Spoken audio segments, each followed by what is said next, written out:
Section 412, mandatory detention of suspected terrorists. So this is like Guantanamo Bay type shit.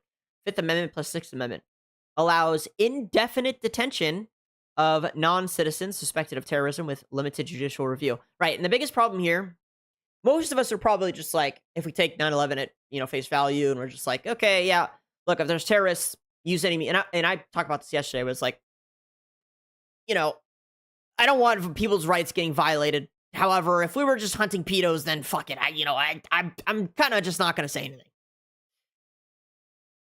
That being said, the definition of terrorism here starts to get kind of very broad for our government. They have no problem starting to apply that to anyone. Luigi Mangione, who killed the healthcare CEO, because he wasn't giving him free healthcare or some shit. I don't know. I'm not a fucking commie. I don't care. That was considered an act of terrorism. So all of a sudden, anyone who gets kind of mad at some healthcare CEOs can get held indefinitely against their will, type shit. Like I was saying earlier, you want to protest COVID, you're a terrorist. You want to protest, ICE, congrats, you're a terrorist. All of a sudden, you can get held against your will. I saw somebody, something we can all, or most of us will probably agree on, is anti-Semitism. Anti-Semitism probably going to get declared an act of terrorism at some point here, surely. As I'm seeing every single senator in my White House won't shut the fuck up, or Congress won't shut the fuck up about it. All of a sudden, everyone who says something not so nice towards a certain country might be considered a terrorist. All of a sudden, they're holding you and questioning you. And this has already happened by somebody who is flying in from outside the U.S.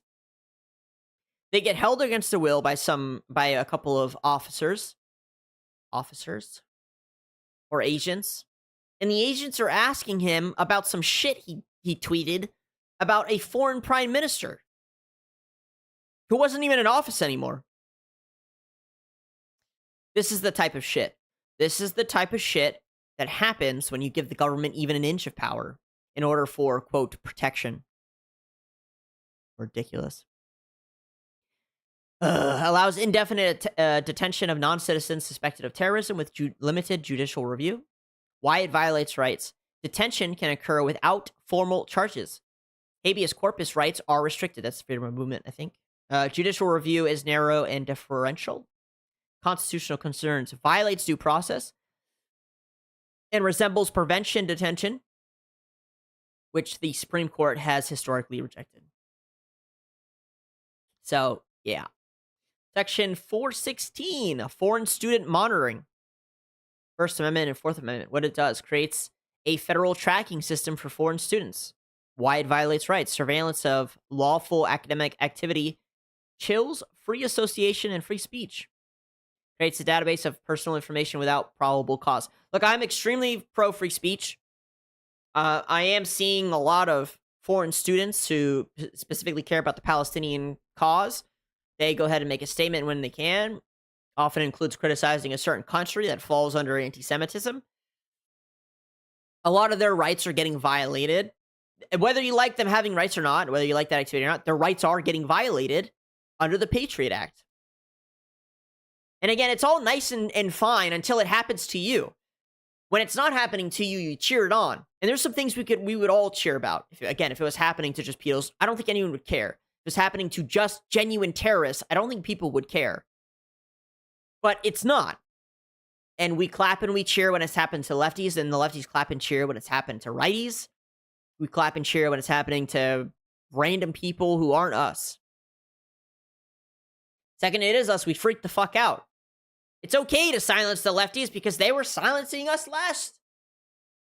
under the last administration. It's okay to silence the righties because they were silencing us under the last administration. Violate their rights. Yay, yay, yay. No, no, no. Bad. And the Patriot Act is the fucking linchpin tool that they all use to do it. What was that stat earlier? 90% of all of the uses of a certain section here under the Patriot Act was for drug busting and it wasn't even for terrorism? Like, what? That's not okay. Again, if I were president, if I had any power whatsoever, the first thing I would do is try and snap this out of existence. You guys don't know how many times your rights are being violated a day. Title 5. Removing obstacles to investigating terrorism. Section 503, DNA identification of terrorists and violent offenders. Fourth Amendment. Expands DNA collection from individuals arrested or detained. Why it violates rights. DNA is deeply personal biometric data. Collection from arrestees, not convicts, raises privacy concerns. Section 507 to 508, disclosure of educational records. Fourth Amendment plus privacy rights. What they do. Allow schools to share student records with federal agencies without consent. Again, like, it goes back to what I was just saying earlier. And again, some of us, maybe we laugh and we cheer when it happens to the people who cheer on Palestine. Maybe we laugh and cheer when it happens to the people who are declared anti-Semitic. But the promotion of this shit is evil. Because in the end, it will always come back to they will always end up using it against you. Always. Always, always, always. And like, do I agree with most people when it comes to these things? No. It just is what it is. Think about what you want, but I don't care. There's people fucking standing up stage and are trying to like create a little protest moment for themselves. I think it's annoying. I think it's stupid. I think they're uneducated. Do I think they have the rights to do it? Yeah, they do. Do I think it's, do I agree with people saying down with all of one race or another on Twitter? I mean, I don't care. It's just words. I don't give a fuck. There's no reason for the government to get involved and implement these mass silencing campaigns.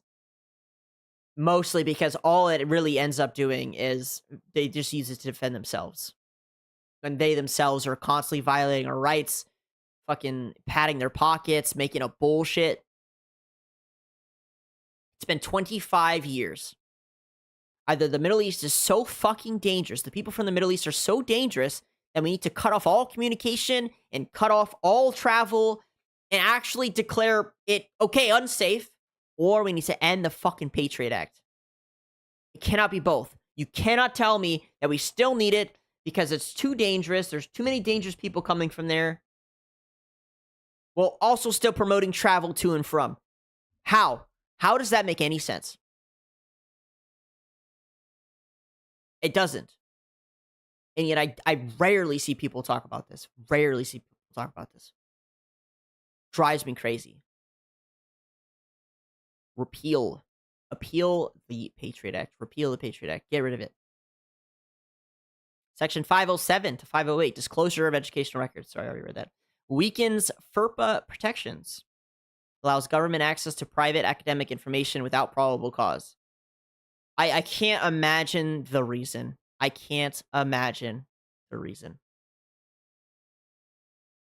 don't. Title 8, strengthening criminal laws against terrorism. Definition of domestic terrorism. First Amendment. What it does, defines domestic terrorism broadly as acts dangerous to human life intended to influence government policy. Right. So that is kind of the, epitome of what I was just talking about, where all of a sudden terrorism has nothing to do with what we traditionally think of terrorists from 2001. And all of a sudden, everyone's a terrorist. You don't like Jews? You're a terrorist. You don't like ICE?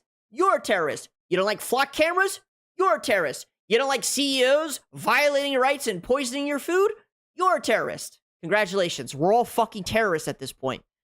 And so therefore, they're allowed to violate all of our rights all the time.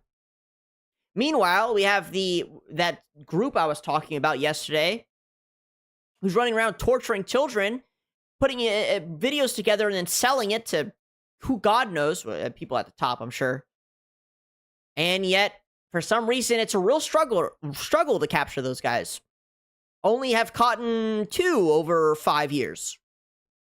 Incredible. They have all of these tools, all of these spy tools. They can figure out some poor mom who's protesting outside of school because she doesn't want her kid taking the COVID vaccine. And yet her poor kid is also getting groomed online by some terrorist and they can't catch the guy. But the mom, it's easy. We know exactly who you are. God forbid someone say, quote, something anti-Semitic. You got police showing up in squads of 5 to tell them that saying no words is not okay. And yet I've got 5 or 6 groups whose sole dedication is torturing children. How does that make any sense? How? None. And again, if we didn't know what we know now about the government, just what's come out in these past, I don't know, decade, maybe 15 years, I doubt most people would care. If these tools were just being used to capture terrorists and, predators, I don't think anyone would blink. Drone strike a predator's house. Watch that house blow up on TV and then host a news conference and be like, yeah, that guy was torturing children. We just drone struck his house. Watch how many people just be quiet and just put their heads down and walk and just leave. And the people who did say something, I would look at them a little more closely. That's not what we got at all. All I see today is a violation of our rights all the time, 24/7. All the time. That guy said something anti-Semitic. Get him! Like, these people are protesting ICE. I mean, listen. I don't have to agree with any of these people to say that they deserve the same freedoms that our founding fathers, wanted us to have at the start. I can think you're the dumbest person on the planet. And what's funny is there's a lot of people who watch my show and they say, look, I don't even agree with most of your politics, but like the people in the Epstein files, the Epstein stuff, the violation of rights, I'm with it. They get it. And I feel like most people do. And yet somehow they're still allowed to just violate our shit all the time. It's crazy. Section 813. Oh, wait, I skipped one, sorry. Section 802, definition of domestic terrorism, right? What it does, defines domestic terrorism broadly as acts dangerous to human life intended to influence government policy. Why it violates rights? I mean, this could even stand with protests against data centers. I just saw some recently that they were trying to define that as terrorism. Like, dude, could be applied to political protest. Yup. Civil disobedience. Yup. Or activism, which it is. Creates a risk of labeling political groups as terrorists, which we're seeing. We're seeing that. Just this year, we've seen that. Last year, we've seen that. During COVID, we saw that. Yes. Chilling effects on free speech, assembly, and political expression. 100%. Section 813, terrorism as racketeering, First Amendment plus Fifth Amendment. Adds terrorism to RICO statutes. Why is this one considered a violation? Why it violates rights? RICO can be used against organizations engaged in political advocacy. Okay, so it's just saying this would be the Antifa thing, basically, is what it's saying. But again, you can kind of put that to anything that you yourself might identify as anti-data center, fucking, quote, anti-Israel, whatever.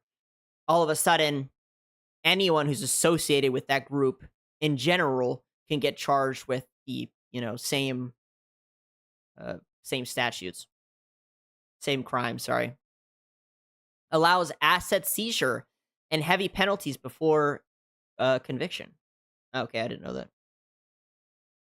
Which amendments are most impacted? Fourth Amendment, search and seizure, most heavily impacted by more than 10 of these sections. First Amendment, freedom of speech and assembly. Gag orders, which, again, I didn't even think it didn't even connect to my brain that those were a violation of free speech. Student monitoring, domestic terrorism, Fifth Amendment, due process, Sixth Amendment, right to trial.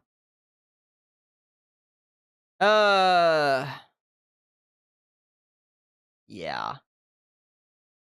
Let me see.